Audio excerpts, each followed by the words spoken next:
नमस्कार। प्रस्तुत है आज का चिंतन। घटना स्वतंत्रता प्राप्ति से पूर्व की है। उस समय विधानसभा के सभापति सभा की कार्यवाही का संचालन करते थे बाबू राजेंद्र प्रसाद। सभासदों द्वारा कई बार ऐसी परिस्थितियां उत्पन्न कर दी जाती जिनका समाधान करना बड़ा मुश्किल होता। यहाँ तक कि कई बार ऐसे कटु प्रश्न भी आ जाते जो सभापति की उपस्थिति में होने के कारण उनके माना अपमान का प्रश्न बन जाते।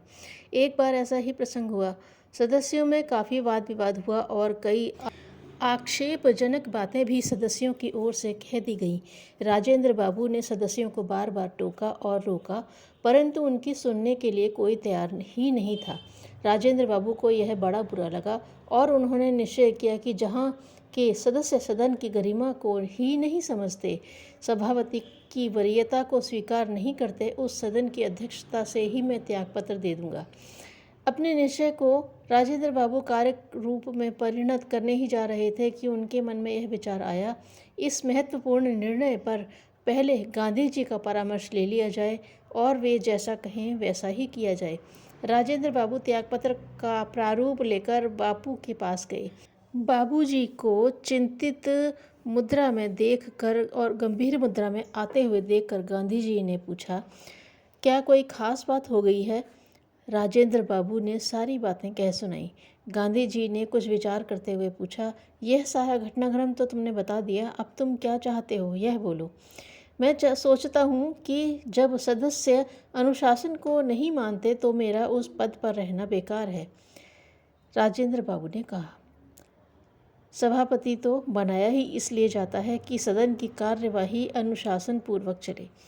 तुम्हारा सभापति बने रहना तब तो और ज़रूरी है। गांधी जी बोले, उस स्थिति में ही तो मुझे रहना चाहिए ना, जब वहाँ मेरा काम करना संभव हो। काम तो तुम्हें करना ही पड़ेगा, इसलिए संभव असंभव के प्रश्न का उत्तर भी तो तुम्हें ही निकालना चाहिए ना। आप ठीक कह रहे हैं बापू, राजेंद्र प्रसाद बाबू बोले, पर वे सभापति की गरिमा को भी तो नहीं मानते। मैंने कई कटु प्रश्नों को नज़रअंदाज कर दिया है, पर लगता है मेरी नरमी विपरीत ही सिद्ध हो रही है, इसलिए मैं त्यागपत्र देने का विचार कर आपकी अनुमति मांगने आया हूँ। और इतना कहकर राजेंद्र बाबू ने त्यागपत्र का प्रारूप बापू के सामने रख दिया।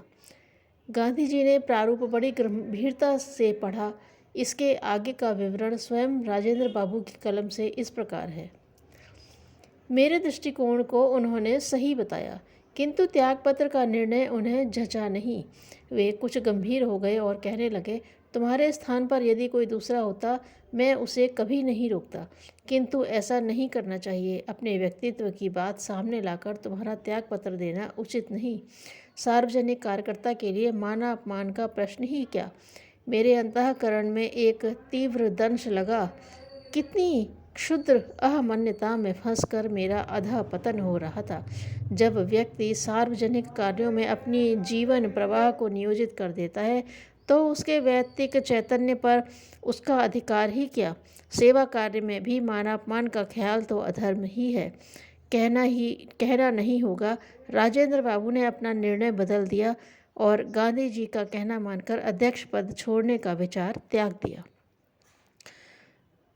व्यस्त मनुष्यों को आंसू बहाने के लिए समय ही नहीं रहता। धन्यवाद।